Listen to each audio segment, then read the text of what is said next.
Hello friends, मैं हूं विजय भाटिया और वेलकम टू इनोट कोड इंस्टीट्यूट। इस वीडियो में हमने सीएसएस को अलग अलग तरीके से कैसे स्टाइलिंग करते हैं, सीएसएस के सिलेक्टर्स, डिक्लेरेशंस, प्रॉपर्टीज, वैल्यूज, इन सभी के बारे में डिस्कस किया है। जैसे हमने पिछले वीडियो को ओनली फॉर एचटीएमएल किया था, उसी तरह हमने इस वीडियो को ओनली फॉर सीएसएस बनाया है ताकि हम सीएसएस को इस वीडियो में पूरा कवर कर सके। और इसके पहले हमने सीएसएस का स्ट्रक्चर और फॉर्मेटिंग देखा है, और एचटीएमएल और सीएसएस ये दोनों वर्क कैसे करते हैं, वेब पेजेस पे कैसे वर्क करते हैं, ये सभी हमने देखा है। तो सीएसएस वो लैंग्वेज है जो एचटीएमएल के बाद सीखी जाती है, तो इसके लिए आपको HTML का बेसिक नॉलेज होना जरूरी है। अगर आपको HTML को पहले सीखना है तो आप हमारी ये वीडियो देख सकते हो। अगर आपको HTML का ऑलरेडी नॉलेज है तो आइए इस वीडियो को बढ़ाते हैं। इस वीडियो को हमने जो CSS में बिगिनर्स है या फिर ऑलरेडी CSS में प्रोफेशनल है, इन दोनों के लिए डिजाइन किया है। इस वीडियो में हम HTML का एक डॉक्यूमेंट लेंगे, उसमें CSS का यूज करेंगे। जैसे ही हमने जाना कि CSS है वो HTML के बाद सीखी जाने वाली लैंग्वेज है, क्योंकि अगर हमारे पास कोई मकान ही नहीं होगा तो हम कलर किसमें लगेंगे। उसी तरह अगर हमारे पास कोई HTML डॉक्यूमेंट होगा तो हम उस पे स्टाइल करेंगे ना। CSS का मतलब होता है कास्ट कैंडिंग स्टाइल से, और उसका सिंटेक्स और वो कैसे वर्क करता है वो ऑलरेडी हमने इस वीडियो में बताया है। जिस तरह हम HTML का यूज अपने पेज को स्ट्रक्चर करना, उसका फॉर्मेटिंग करना है, उसी तरह CSS का यूज हमारे पेज को स्टाइल करना, उसका UI सेट करना है। फॉर एग्जाम्पल, अगर हमारे पेज में कोई भी कंटेंट हो तो उसका फॉन्ट साइज सेट करना हो, उसका कलर सेट करना हो, उनका फॉन्ट स्पेसिंग, या हमारे पेज में कोई कंटेंट है उसको 1, 2 और 3 ऐसी कॉलम में सेट करना हो, या कोई भी एलिमेंट में अगर हमें एनिमेशन देना हो या उसका UI सेट करना हो, तो ये सभी हम CSS के थ्रू कर सकते हैं। ये सभी जो वेब स्टैंडर्ड टेक्नोलॉजीज है, जैसे कि HTML, CSS, जावास्क्रिप्ट या कोई भी हो, इन सभी को एक बड़ा सा डॉक्यूमेंट है, उसमें स्पेसिफाई किया जाता है, जिसको आप स्पेसिफिकेशंस कहते हैं, जिसको ये स्टैंडर्ड ऑर्गेनाइजेशन है, जैसे कि W3C, WorldWG, क्रोनोस, इग्मा, ये सभी ऑर्गेनाइजेशन है, उसके द्वारा इसको पब्लिश किया जाता है, और उसमें मेंशन किया होता है कि ये सभी जो टेक्नोलॉजीज है वो किस प्रकार से काम करेगी। CSS में लगातार न्यू फीचर्स आ रहे हैं, नए अपडेट्स आ रहे हैं। इसके बावजूद भी इसमें इतनी स्ट्रेंथ है कि अगर कोई हमारी वेबसाइट है वो 2000 में यानी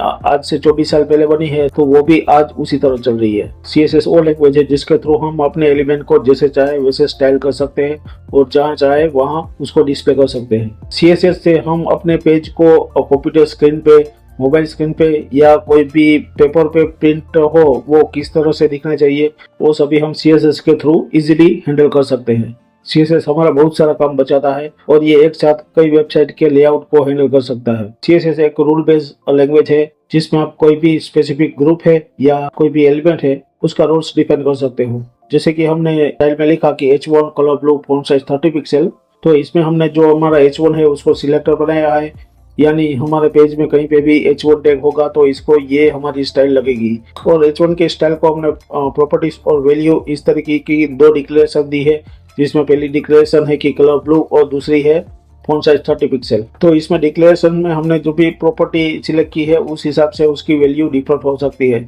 अगर जिस प्रकार से हम अपनी प्रॉपर्टी सिलेक्ट करेंगे उस प्रकार से उसकी वैल्यू भी चेंज हो सकती है, और वहां पर हमें जो भी वैल्यू लिखनी है वो हम लिख सकते हैं। तो आइए अभी हम CSS को प्रीव्यू के साथ देखते हैं। तो अभी आपको मेरी ये स्क्रीन दिखाई दे रही होगी, जहाँ पर हम एक्सेलरेटर मार्क करके टैप करेंगे तो ये हमारा बाय डिफॉल्ट जो भी HTML का स्ट्रक्चर होता है वो हमारा क्रिएट हो गया है। इस तरीके से हम बाय डिफॉल्ट जो भी HTML का स्ट्रक्चर होता है वो हम विजुअल स्टूडियो कोड से कर सकते हैं। तो हमें ऑलरेडी ये HTML का स्ट्रक्चर का तो हमने पिछली वीडियो में देखा ही था कि इस तरीके से होता है। अभी हम इसमें एक स्टाइल शीट क्रिएट करेंगे, इसका नाम अभी के लिए style.css रख देते हैं, और इसको इस हमारे HTML फाइल में लिंक करने के लिए यहाँ पर लिखेंगे लिंक URL, यहाँ पर उसका टाइप आएगा स्टाइल शीट, और फिर उसको src करेंगे, और यहाँ पर ये लिंक टैग क्लोज होगा। तो यहाँ पर src पे जहाँ पर हमने ये HTML फाइल पर इसे हुई है वहीं पे ही ये हमारा style.css है, तो इस src पे हम style.css ही आएगा सिर्फ। अगर हमने रूट पर कोई फोल्डर क्रिएट करके उस पर स्टाइल शीट रखी हो तो यहाँ पर उस फोल्डर का नाम आएगा। जैसे कि अगर CSS फोल्डर रखा है तो यहाँ पर फोल्डर का नाम आएगा। यहाँ पर तो हमने style.css अपनी रूट पे ही रखी है, तो यहाँ पर सिर्फ हमारा style.css ही आएगा। और CSS को हम और बहुत तरीके से ऐड कर सकते हैं, वो हमने अपने पिछले वीडियो में देखा था, फिर भी मैं यहाँ पर बता देता हूँ। अगर हमें कोई इंटरनल स्टाइल शीट लिखनी हो तो हम यहाँ पर स्टाइल टैग ऐड करके उसको ऐड कर सकते हैं। अगर हमें कोई इनलाइन स्टाइल लिखनी हो तो एग्जाम्पल अगर हमारे पास यहाँ पर H1 टैग है तो उसको हम ऐसे स्टाइल लिख के भी इंटरनल CSS भी लिख सकते हैं। ये हमारी स्टाइल शीट की 3 मेथड्स है।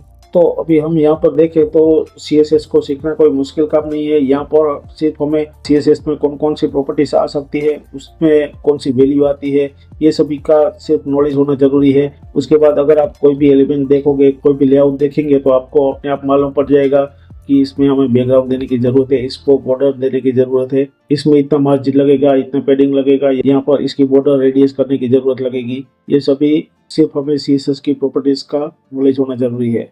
तो अभी हम CSS में जो ज्यादातर यूज होती है उस प्रॉपर्टी की बात करेंगे, जिसमें अगर हम यहाँ पर देखें तो इस टेबल में हमने H1 टैग डाला है। यहाँ पर कुछ कंटेंट लिख देते हैं, दिस इज टाइटल। और अभी हम यहाँ पर देखें तो इस H1 को अगर हमें स्टाइल करना है तो मोस्ट यूज प्रॉपर्टी हमारे पहले देखें तो कलर आता है, जिसमें हम कोई भी कलर का नाम लिख सकते हैं, जैसे कि एक्वा हो गया, ब्लैक हो गया, ब्लू, ब्राउन, जो भी कलर का नाम होता है बाय डिफॉल्ट वो उसको लिख सकते हैं। या दूसरा, अगर हमारे पास कोई हेक्सा टैग है तो उसको ऐसे हैश करके लिख सकते हैं, जैसे कि F00। ये जो कोड है वो रेड के लिए है। अगर हम कलर में दूसरा देखें तो उसमें RGB भी आ सकता है, जिसको हम वैसे RGB करके वहाँ पर जो हमें RGB की वैल्यू होती है वो हम डिफाइन कर सकते हैं। तो ये हो गई हमारे कलर की प्रॉपर्टी, जिसमें हमने देखा कि किस तरीके से हम अलग अलग कलर दे सकते हैं। मतलब अगर हमारे पास हेक्सा कोड है तो हेक्सा कोड दे सकते हैं, अगर RGB कलर है तो RGB दे सकते हैं, या फिर हम जो भी नाम है वो लिख सकते हैं, जैसे कि ब्लू, ब्लैक, व्हाइट वगैरह। बाद में देखें तो हमारी फॉन्ट साइज प्रॉपर्टी आती है। ये फॉन्ट साइज प्रॉपर्टी में हमें वैल्यू डालनी पड़ेगी कि जैसे कि 10 पिक्सल हो गया, ये 20 पिक्सल हो गया, या 30 पिक्सल, जो भी हमें साइज देनी हो वो हम यहाँ पर फॉन्ट की साइज दे सकते हैं। फिर आता है हमारा बैकग्राउंड कलर। तो यहाँ पर भी हम यहाँ पर जो हमने सिर्फ कलर करके जो भी वैल्यू डाली होगी वो हमारा टेक्स्ट का कलर होगा, और यहाँ पर बैकग्राउंड कलर आता है तो वो कोई भी एलिमेंट होगा उसका बैकग्राउंड का कलर सेट होगा। तो यहाँ पर भी हम जैसे कलर में देखा कि हेक्साकोड, उसका नाम या RGB दे सकते हैं, तो उसी तरह हम इसके अंदर भी ये कोई भी वैल्यू दे सकते हैं। और उसके बाद आता है हमारा मार्जिन, और दूसरा आता है पैडिंग। ये दोनों है वो स्पेसिंग के लिए ही है, मगर यहाँ पर हमें ये ख्याल होना जरूरी है कि मार्जिन कहाँ पे यूज होता है और पैडिंग कहाँ पे। तो अगर हम मार्जिन की बात करें तो किसी भी एलिमेंट के आउटसाइड अगर हमें कोई स्पेसिंग देनी हो तो उसके लिए मार्जिन लगेगा, और कोई भी एलिमेंट हो उसको अंदर से स्पेसिंग देनी हो तो उसके लिए पैडिंग यूज होगा। तो ये मार्जिन और पैडिंग में मेन डिफरेंट ये है कि मान लो कि अगर हमारे पास कोई भी एलिमेंट है, उसकी साइज हमने 300 पिक्सल रखी और उसको पैडिंग दिया 10 पिक्सल, तो 300 पिक्सल की साइज है उसमें से ये जो पैडिंग हमने डाला वो कट जाएगा, और अगर मार्जिन डाला तो वो बाहर से स्पेसिंग ऐड करेगा, और ये हमारा जो एलिमेंट का साइज है वो वैसे ही रहेगा। तो यहाँ पर हम मार्जिन और पैडिंग में देखें तो भी यहाँ पर वैल्यू आती है, जो भी वैल्यू डालनी हो वो डाल सकते हैं। 10 पिक्सल, यहाँ पर कुछ भी जो भी लिखना हो, ये मार्जिन हुआ जो हमारा एलिमेंट के बाहर से स्पेसिंग रखेगा, और ये पैडिंग हुआ जो हमारे एलिमेंट को अंदर से 10 पिक्सल का स्पेसिंग छोड़ेगा। बाद में आती है हमारी बॉर्डर प्रॉपर्टी। इस बॉर्डर प्रॉपर्टी से हम कोई भी एलिमेंट की बॉर्डर सेट कर सकते हैं। फिर देखें तो विड्थ प्रॉपर्टी आती है। विड्थ से भी हम कोई भी एलिमेंट की अगर फिक्स साइज सेट करनी हो तो यहाँ पर लिख सकते हैं कि 200 पिक्सल, 300 पिक्सल, 500 पिक्सल, जितनी भी साइज आपको रखनी है उतना। बाद में अगर देखें तो हमारी लिस्ट स्टाइल प्रॉपर्टी आती है। ये list style property mainly ULLI और OLLI जैसी लिस्ट आइटम के लिए यूज होता है, और उसमें ज्यादातर ULLI के लिए सेट होता है, क्योंकि OLLI में तो हमेशा हम काउंट ऐड करते हैं कि जैसे कि अगर 1 2 3 4 5 हो गया या फिर रोमन काउंट हो गया, तो वो सभी हम ये लिस्ट टाइप प्रॉपर्टी से सेट कर सकते हैं कि जैसे कि हमें लिस्ट आइटम है उसके आगे हमें सर्कल चाहिए, डेसिबल चाहिए, उसके आगे डिस्क चाहिए, या फिर उसको इनसाइड रखना है, आउटसाइड रखना है। ये लोअर रोमन लिखा है और लोअर लैटिन लिखा है, लोअर ग्रीक, लोअर अल्फा, इसमें से आप कोई भी प्रॉपर्टी सिलेक्ट कर सकते हो, वो सभी लिस्ट आइटम के लिए होगी। फिर अगर हम देखें तो हमारी बैकग्राउंड इमेज आती है। अगर एलिमेंट के बैकग्राउंड में कोई भी इमेज सेट करनी हो तो इसके लिए ये बैकग्राउंड इमेज प्रॉपर्टी आती है, जिसकी मदद से हम यहाँ पर जो भी हमारे लोकल फोल्डर में इमेज होगी उसको यहाँ पर एसआरसी करके हम उसको बैकग्राउंड में सेट कर सकते हैं। फिर आगे देखें तो हमारा ओपेसिटी आएगा। ओपेसिटी की मदद से हम कोई भी हमारा एलिमेंट है उसकी ओपेसिटी सेट कर सकते हैं, यानी अगर हमें उसकी अल्फा ओपेसिटी कुछ कम रखनी हो तो इस हिसाब से हम उस एलिमेंट को ओपेसिटी दे सकते हैं। फिर अगर आगे देखें तो हमारा यह पोजीशन वैल्यू आती है, जिसमें हम कोई भी एलिमेंट हो उसको एब्सोल्यूट या रिलेटिव या कहीं पे भी फिक्स रखना हो तो इस पोजीशन प्रॉपर्टी से हम ये सब कुछ सेट कर सकते हैं, जिसमें ये एब्सोल्यूट आएगा, फिक्स आएगा, रिलेटिव आएगा, स्टैटिक, स्टिक, जो कुछ भी रखना हो वो हम हमारे लेआउट के हिसाब से रख सकते हैं। फिर आएगा हमारा डिस्प्ले प्रॉपर्टी। ये डिस्प्ले प्रॉपर्टी बहुत ही इंटरेस्टिंग है, जिसमें हम बाय डिफॉल्ट ये सभी एलिमेंट के लिए बाय डिफॉल्ट ब्लॉक होता है। फिर इसको चाहे हम नॉन भी रख सकते हैं। अगर हमने यहाँ पर नॉन रखा होगा तो ये एग्जिस्टिंग होगा हमारे HTML फाइल पे, पर ये हमारे ब्राउजर पर नहीं दिखेगा। वैसे ही ये ओपेसिटी 0 काम करेगा, वो एलिमेंट एग्जिस्टिंग होगा पर हमें दिखाई नहीं देगा। और हम डिस्प्ले प्रॉपर्टी में आगे देखें तो डिस्प्ले हम फ्लेक्स सकते हैं। ये फ्लेक्स प्रॉपर्टी है वो CSS में बहुत इंटरेस्टिंग प्रॉपर्टी है, उसका हम आगे बहुत सारा यूज करने वाले हैं, जिसकी मदद से हम ये रिस्पॉन्सिव इजीली कर सकते हैं। फिर आगे देखें तो हमारा यहाँ पर इस पे ग्रिड आएगा। जिस हिसाब से हमने पहले देखा कि टेबल स्ट्रक्चर होता है तो उसको हम टेबल टैग के अंदर लिख सकते हैं। अगर हमें टेबल यूज नहीं करना है तो डिस्प्ले प्रॉपर्टी ग्रिड करके हम कोई भी div एलिमेंट को उसका बिहेवियर टेबल के जैसा कर सकते हैं। अभी हम आगे देखें तो HTML में हम कोई भी एलिमेंट को 3 तरीके से हम स्टाइलिंग दे सकते हैं।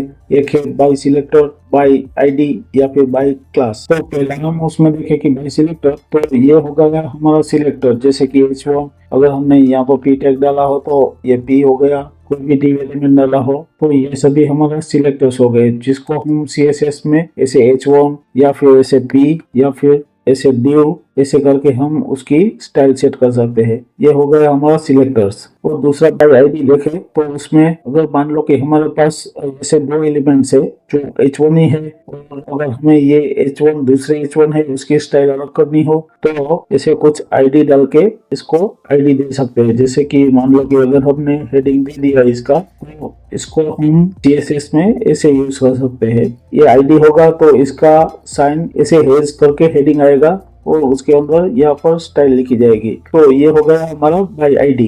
तीसरा देखें तो बाय क्लास, तो कोई भी एलिमेंट है हमारे पास तो उसको ऐसे क्लास करके उसका नाम दे सकते हैं। कि मान लो अगर हमने पैराग्राफ लिखा यहाँ पर तो इसको स्टाइल में हम ऐसे कर सकते हैं। अगर ये क्लास होगा तो इसके आगे सिर्फ डॉट करके उसका क्लास का नेम आएगा और उसको ऐसे अंदर हम कुछ भी स्टाइल कर सकते हैं। तो ये हो गई हमारी HTML के कोई भी एलिमेंट को 3 तरीके से देने वाली स्टाइल्स, जिसमें पहला है बाय सिलेक्टर, बाय ID और बाय क्लास। ID और क्लास दोनों सिमिलर ही होता है, बस इसमें इतना फर्क है कि ID हम कोई भी सिंगल पेज में एक बार ही यूज कर सकते हैं। ऐसे अगर आप दूसरी बार यूज करोगे तो ब्राउजर में तो आपको प्रीव्यू प्रॉपर दिखाई देगा, मगर ये W3 स्टैंडर्ड के विरुद्ध है। और अगर हमें क्लास प्रॉपर्टी ली है, मान लो कि अगर हमारे पास यहाँ पर क्लास है, यहाँ पर हमने अगर कोई दूसरा पेज हो उसमें भी हम ये सेम क्लास देके सेम स्टाइल यूज कर सकते हैं। तो क्लास और ID में फर्क कितना है कि ID हम पेज में एक ही बार यूज कर सकते हैं और क्लास कई सारे यूज कर सकते हैं। और यहाँ पर CSS में मैं आपको एक सजेशन देना चाहता हूँ कि अगर आप कोई भी स्टाइल लिखो तो आप बीच में कमेंट जरूर ऐड करो, ताकि आप फ्यूचर में अगर बड़े प्रोजेक्ट पे काम करोगे तो आपको बड़ी आसानी होगी और आप वहां से जान सकोगे कि आपने यहाँ पर कमेंट किया है, उसके नीचे का जो भी पार्ट है वो आपका इस कंपोनेंट के लिए यूज हुआ है और इस पार्ट के लिए यूज हुआ है। तो CSS में अगर हम कमेंट को देखें तो उसको ऐसे फॉरवर्ड स्लैश करके स्टार करके इसमें कमेंट स्टार्ट होता है और ऐसे स्टार फॉरवर्ड स्लैश करके ये कमेंट एंड होता है, और इसके बीच आप कुछ भी कमेंट लिख सकते हो। जैसे कि हमने यहाँ पर लिखा कमेंट, ये आप कमेंट ऐसे करके भी कर सकते हो। अगर आपको मान लो कि कोई क्लास, ये 3 क्लास अभी के लिए नहीं चाहिए और आपको ये फ्यूचर में काम आने वाले हैं, तो आप इसको क्लास के अंदर भी कमेंट कर सकते हो। तो इसका विजुअल स्टूडियो कोड में शॉर्टकट की है Ctrl+फॉरवर्ड की, तो ऐसे जो भी सिलेक्ट किया होगा वो कमेंट हो जाएगा।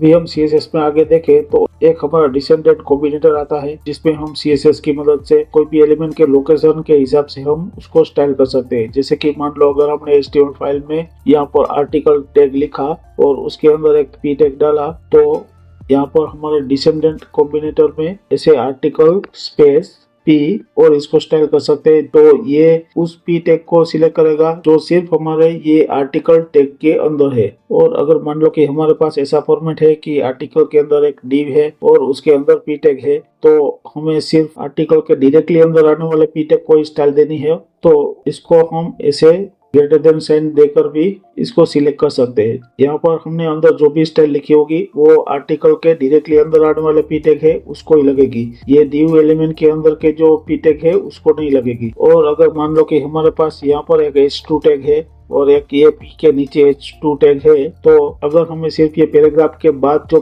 H2 टैग आता है उसको स्टाइल देनी हो तो हम यहाँ पर ये जो ग्रेटर देन साइन लिखा है उसकी जगह पर प्लस साइन लिख के ऐसे करके हम सिर्फ उस H2 को स्टाइल दे सकते हैं जो हमारे पैराग्राफ के सिबलिंग है। फिर हम आगे देखें, स्पेशल टाइप्स ऑफ सिलेक्टर्स आता है जिसमें ये स्टूडियो क्लासेस और स्यूडो एलिमेंट्स आता है। तो ये स्यूडो क्लासेस क्या होता है, तो उसमें हम CSS की मदद से HTML के कोई भी एलिमेंट को उसकी स्थिति के आधार पे स्टाइल कर सकते हैं, यानी वो फर्स्ट स्टाइल है, लास्ट स्टाइल है, इनवैलिड है, फोकस है, होवर है। जैसा मान लो कि यहाँ पर हमने P टैग लिया तो उसको स्यूडो क्लासेस देने के लिए यहाँ पर हम ऐसे कोलन, अगर स्यूडो क्लासेस यूज करना है तो उसके लिए सिंगल कोलन लगेगा जहाँ पर हम उसकी वैल्यू ले सकते हैं फर्स्ट चाइल्ड, और दूसरा आता है लास्ट चाइल्ड। अगर नेक्स्ट देखे तो इनवैलिड है, होवर है, फोकस है, ये सभी स्यूडो क्लासेस हुए। अगर मान लो कि हमारे पास यहाँ पर बहुत सारे P टैग है, अगर हमने यहाँ पर ये P colon first child use किया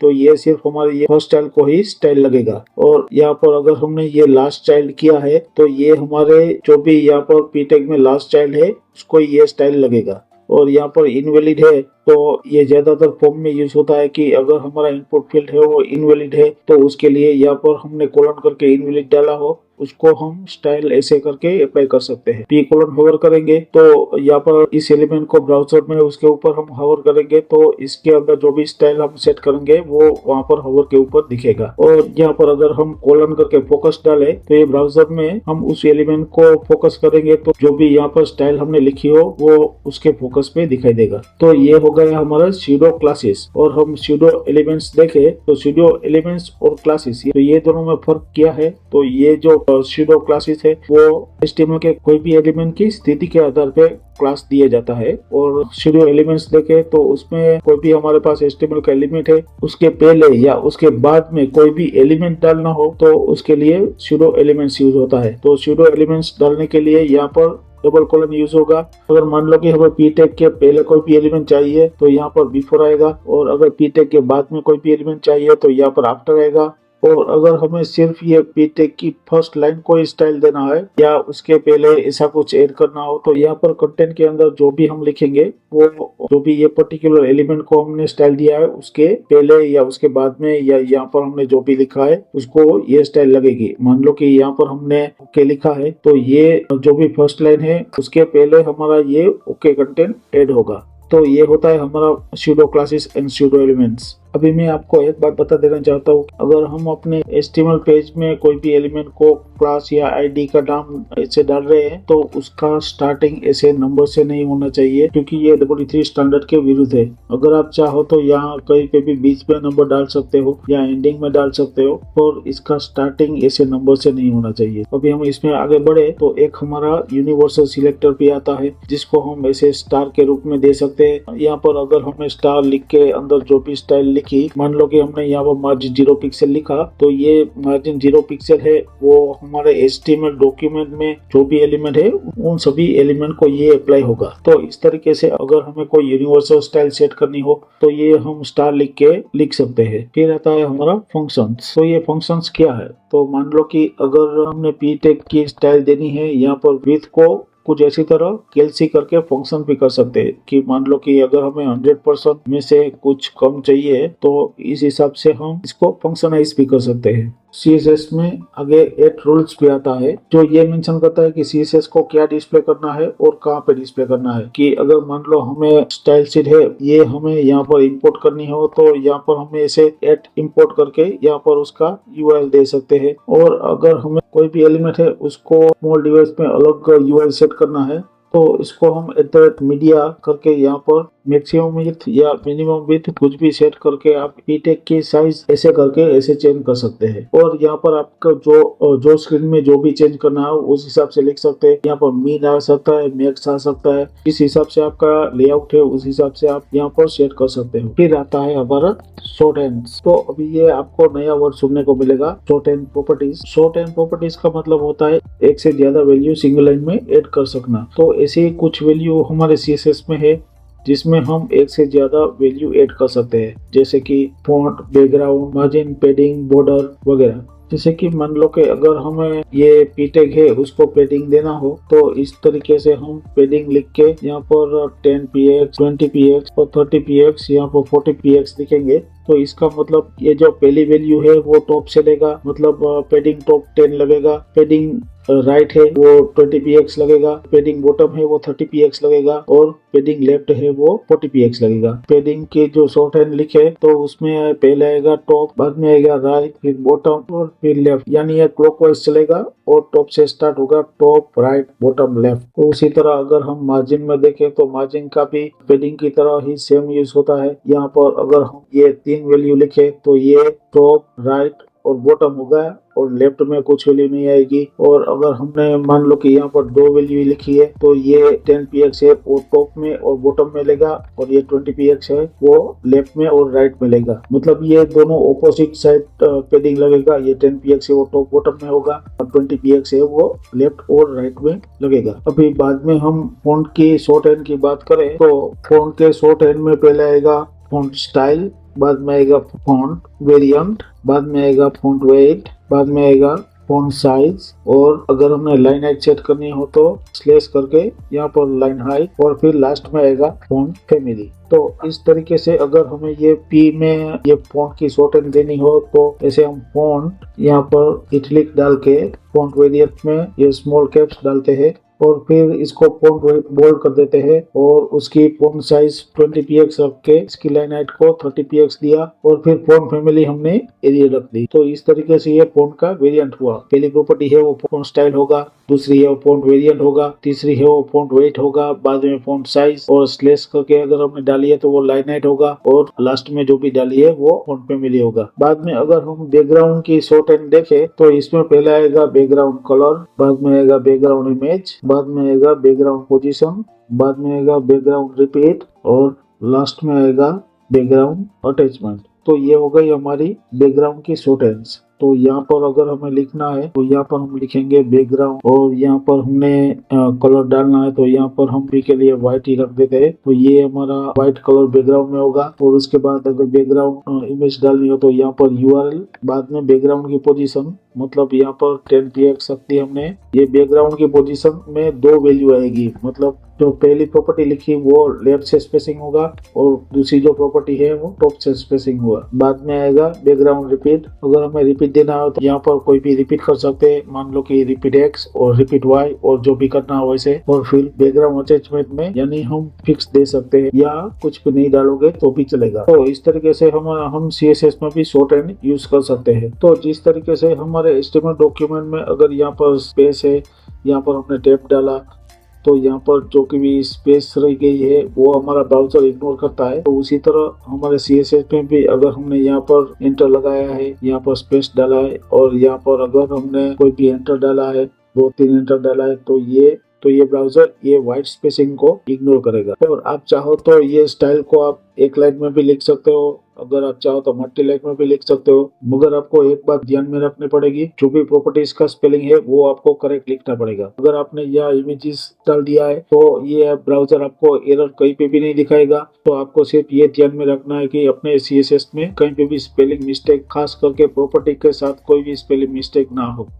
अगर आप अपने CSS में कोई इश्यू या एरर है वो देखना चाहते हो तो आप W3 के CSS वैलिडेटर पे अपनी CSS फाइल अपलोड करके या उसका कोड पेस्ट करके वहाँ पे चेक कर सकते हो, जिसका लिंक मैंने ऑलरेडी डिस्क्रिप्शन में दिया है। तो अभी आपको CSS के सभी प्रॉपर्टीज और उसका यूज कहाँ पे होता है, क्या यूज होता है, वो सभी का आपको ख्याल होना जरूरी है। तो इसके लिए मैं आपको W3 स्कूल वेबसाइट है उसको मैं रिफर करता हूँ, जिसका लिंक मैंने ऑलरेडी डिस्क्रिप्शन में दिया है। वहाँ जाकर आप CSS की सभी प्रॉपर्टीज के बारे में देख सकते हो और उसका यूज क्या होता है वो भी देख सकते हो। तो ये सभी प्रॉपर्टी एक बार आप देख लोगे तो आप अगर कोई लेआउट देखोगे तो आपको मालूम पड़ जाएगी कि इसमें कौन सी प्रॉपर्टीज यूज करने की जरूरत लगेगी। ये सभी जो मैंने वीडियोस बनाए उसके ऊपर मैं ब्लॉग भी तैयार करूंगा ताकि आपको ये सभी पढ़नी है। और अगर आपको सिर्फ स्टेप बाय स्टेप ही जानना है तो वहाँ पे जाकर हमें फॉलो कर सकते हो। मैं इसके बाद CSS की एनिमेशन, कुछ यूनिक एलिमेंट्स को स्टाइल कैसे करते हैं उसके ऊपर मैं अपने कुछ शॉर्ट वीडियोस बनाऊंगा जो आप देखकर सीख सको। और नेक्स्ट वीडियो में जावास्क्रिप्ट के ऊपर बनाने वाला हूँ जो बहुत ही इंटरेस्टिंग होने वाला है। तो कीप वॉचिंग एंड मिलते हैं अगली वीडियो में। और अगर आपने हमारे चैनल को सब्सक्राइब नहीं किया है तो सब्सक्राइब करो एंड बिलीव मी, तुम्हें हर वक्त नया सीखने को मिलेगा। तो thanks for watching, keep watching and let's build tomorrow's innovators today.